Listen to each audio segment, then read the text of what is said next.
હું સરપંચ શ્રી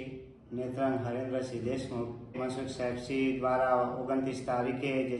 સ્થળ પર ચકાસણી કરી સાહેબશ્રીને એવું લાગ્યું કે બ્લોકની ક્વોલિટી ગુણવત્તા સારી ન હોવાથી મનસુખ સાહેબશ્રીએ જે બ્લોકનું કામ અટકાવી દેવામાં આવ્યું છે, બ્લોકનું ભ્રષ્ટાચાર થાય છે એવું સાહેબશ્રી દ્વારા મીડિયા દ્વારા જણાવવામાં આવ્યું છે.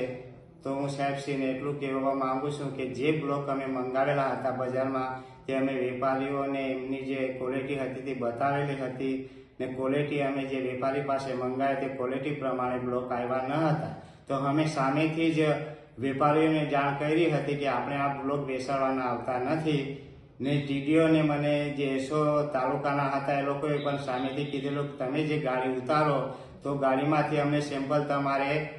આપવાના આવશે, અમે ટેસ્ટ રિપોર્ટ તમને આપીશું, પછી જ તમારે એ કામ ચાલુ કરવામાં આવશે.